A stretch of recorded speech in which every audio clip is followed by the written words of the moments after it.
We are now moving on to another serious and another very important case that was in the top 10 of the 2021 copywriters in Cannes.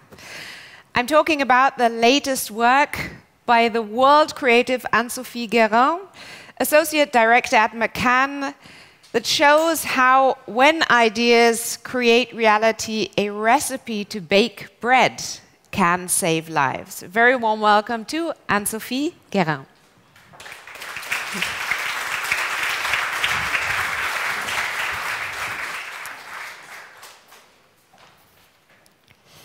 Hi, I'm Anne-Sophie. I'm a creative at McCann Paris. I would love to say that I'm happy to be here, but to be honest, I'm petrified. Whenever I would think about this speech, I would literally feel my stomach turn. So I would try to put these 17 minutes to one side of my brain, but I'm trying not to think about them. But we all know that doesn't work. So here I am with an idea and a speech on a stage. So apparently ideas do make reality. But reality makes ideas too. And in our case, reality was a taboo.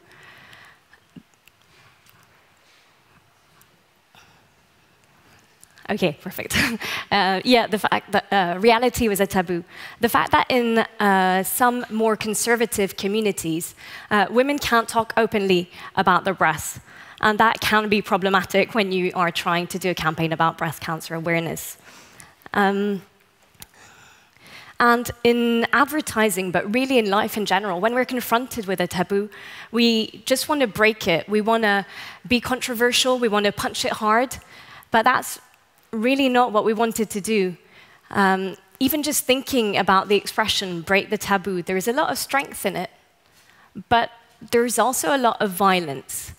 You can imagine that it's not going to be an easy process, that you might even hurt a few people along the way. And that's absolutely not what we wanted to do. We wanted to open up the conversation about breast cancer in a way that felt natural and comfortable. We wanted to transform this taboo into a safe space. Because traditions, well, also just before that, we just couldn't run the risk of offending anyone because one offended woman was one more woman less likely to live, less likely to self-check, and potentially one woman more likely to live with breast cancer. So because traditions were preventing women from talking about their bodies, we decided to use tradition to our advantage. Instead of going up against the system, instead of fighting the system, we decided to embrace it and then go beyond it. And when we looked more closely at these traditions, we realized, we landed on one that's been around forever. And that's baking. And I know, bread, breast cancer, the link isn't that obvious. But when we looked at it more closely, we realized that the gestures used for kneading dough were actually pretty similar to those for making a self-check. And we thought, well, wouldn't it be great if we could teach a breast self-exam just as easily as a recipe? So that's what we did. We created the healthiest bread recipe ever, a bread recipe where we actually teach the gestures of a self-exam on dough. So here is the video that we launched online in Lebanon in October 2020. مرحبا مشاهدينا الكرام، أنا أم علي وأهلا وسهلا فيكم. أنا هون لأتأكد أنكم رح تعجنوا كل شهر. اليوم رح أعطيكم أهم وصفة عندي. هالوصفة مش لعلمك طريقة العجينة بالمقادير. هالوصفة تعلمك تعجني عجينة مزبوطة. شوفي كيف طلعي بالعجينة كتير منيح وتأكدي إنه العجينتين مثل بعض، يكونوا زيت الشكل وزيت اللون، ما تكون وحدة أغمق أو أكبر من الثانية. ما لازم يكون في كتال ولا شيء طري بزيادة عن غيره. وهلا بصبيعك الثلاثة وراحة الكف فبتضغط منيح بشكل دائري. من برا لجوا لتوصلي للنص. انتبهي لأنه الكتل أوقات ما بتبين من أول لمسة. هلأ بدك تضغطي على العجينة بخط مستقيم.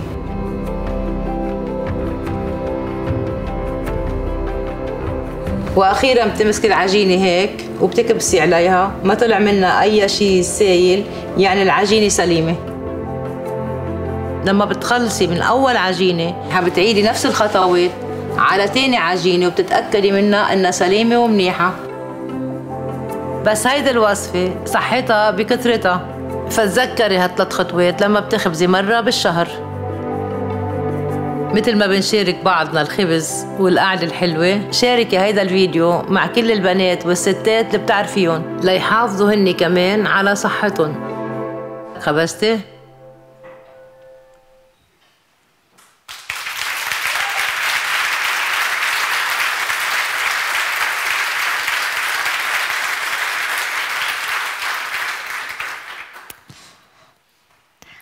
Did anything strike you in this video? Not once did we show breasts or even mention them. Not once did we mention cancer. Not once did we say anything problematic. And not once did we offend anyone. Because sometimes, well, not saying anything actually speaks louder than words. So that's what we did. But the problem when you want to be subtle is being too subtle. There were many hesitations. Should we add a pink ribbon? Should the hashtag be more obvious? Should we add a link to the website? Should we name the client? But we realized that actually the strength of the idea laid in the absence of any advertising clues. No client, no logo, no branding. Because a message will always resonate more if you let people figure it out by themselves, instead of telling them what to do, what to hear, what to think, especially when that message doesn't want to be heard. So yes, we could have put boobs in their faces, pink ribbons everywhere, shouting breasts loud and proud, but it just didn't feel right. And it's not because you say there is no shame, that there isn't any shame. You've got to find a way of removing the shame and not just claim it. Our audience was conservative women who respected traditions. So it felt obvious to us that we had to show them that we not only understood their traditions, but that we also respected them. We had to find a way to penetrate their daily lives in a way that they felt comfortable and natural. The kitchen felt like a natural, safe space. The woman that you saw doing the gestures in the actual recipe is a baker called Mona Eldor, and she's commonly known as Ali, which means mother of Ali. Ali is known for putting her strength, her heart, her soul into keeping alive the culinary traditions of her village. And as this working baker, this empowered woman, she's actually defied the norms of her village to keep these traditions alive. She was the perfect fit because she had the authenticity and the expertise to put our message out there. So this recipe was inspired by tradition, but it also had the advantage of being modern. Because by creating it as a recipe, we leveraged a tradition that had been shared orally for centuries. But by doing it as a video, we tapped into the trend of tutorials and managed to provide this fresh solution to an ancient problem. So I've now been rambling for about 10 minutes, and some of you probably have no idea what actually happened when the video was released. So here is the case study that explains the whole process from its launch to its expansion to other countries.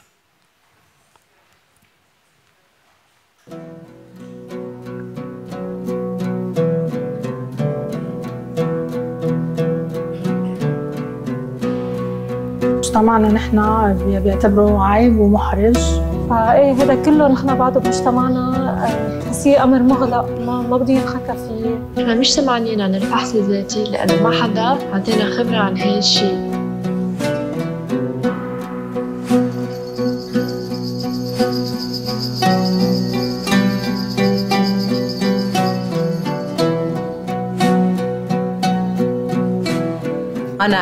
معالي وأهلا وسهلا فيكن. أنا هون لأتأكد أنكم رح تعجنوا كل شهر. اليوم رح أعطيكم أهم وصفة عندي.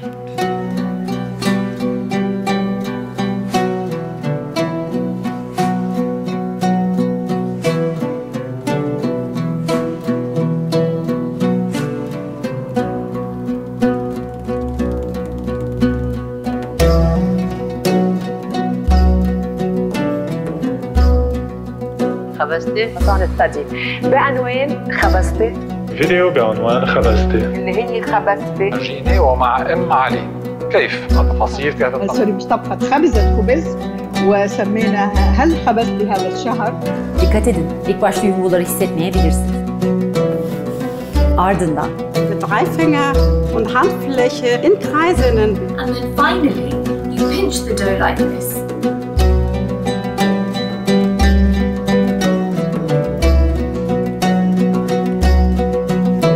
بروفيسور ناجي الصغير وسام الأرز الوطني.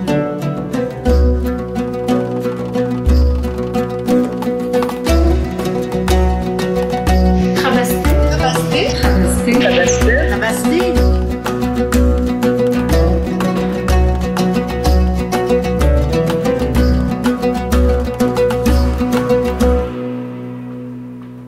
خبزتي؟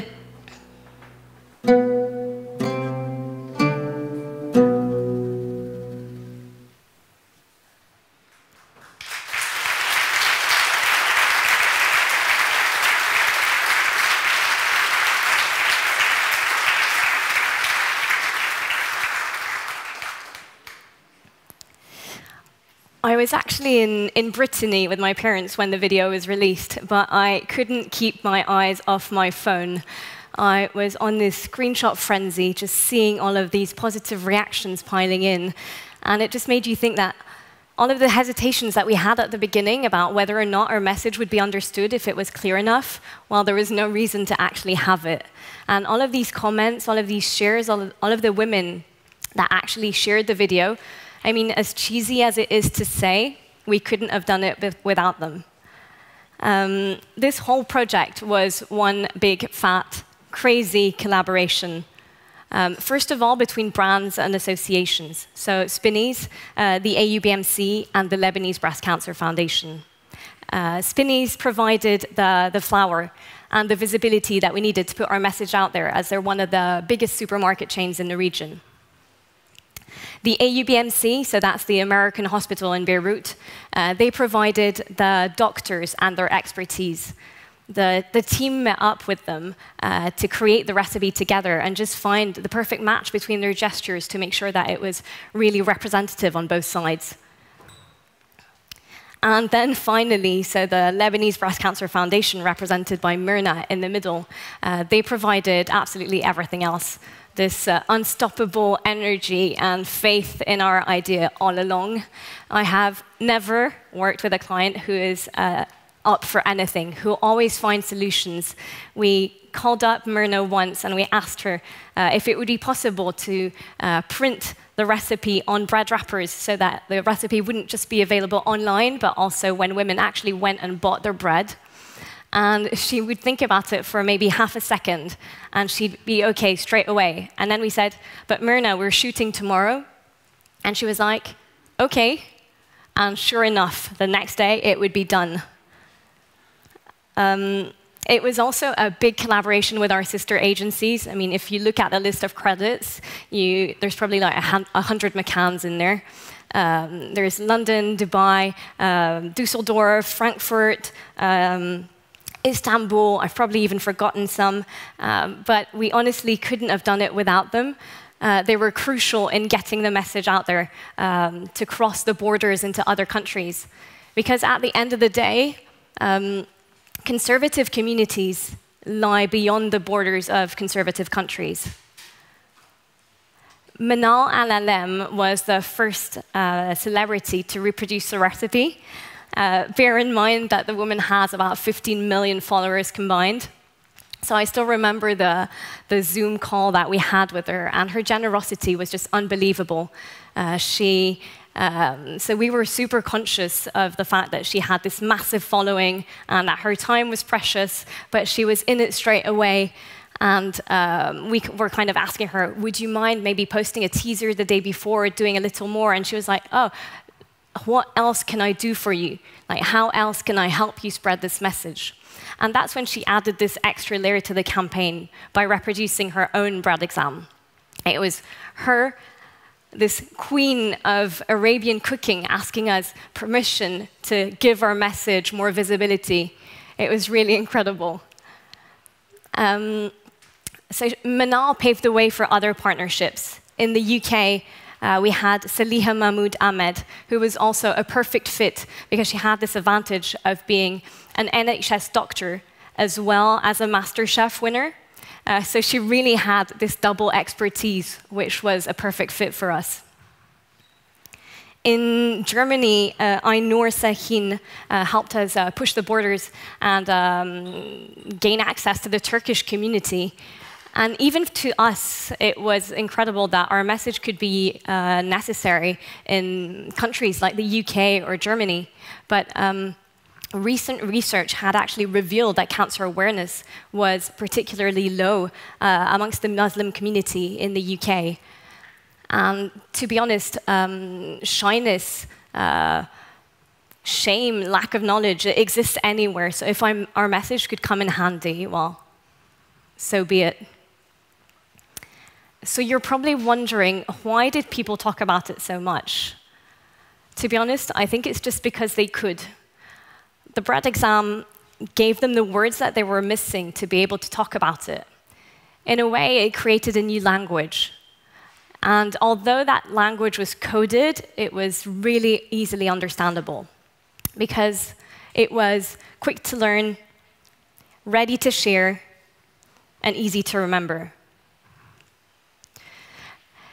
86, not 89, there's a typo here, but 86% of women declared that from now on, baking will always remind them to self-check. And to me, 9 out of 10 women, that sounds crazy. I mean, it was just so positive. And despite all of this positivity, despite all of this energy and this enthusiasm, the campaign could have fallen through 100 times. Lebanon was going bankrupt. Beirut had just suffered these horrible explosions. COVID was absolutely everywhere. And it just didn't feel right to us. We didn't know if we wanted to go through with the campaign. People had just bigger problems to deal with. And our client, Myrna, she stopped us straight away. And she said, but why would you stop? Breast cancer isn't going to. And she was right. Do the bread exam. Thank you.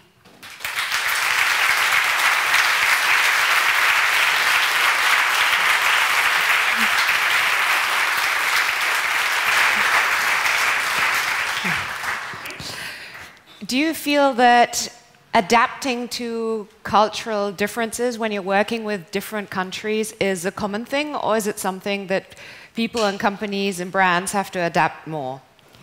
I think everyone needs to adapt more. I think it's something that people are trying to do. But being culturally relevant is what will make your campaign or your message stand out because you're adapting to the person you're talking to. So anyone should do it. Well, thank you so much. It was fantastic to have you here. Thank you. Thank you.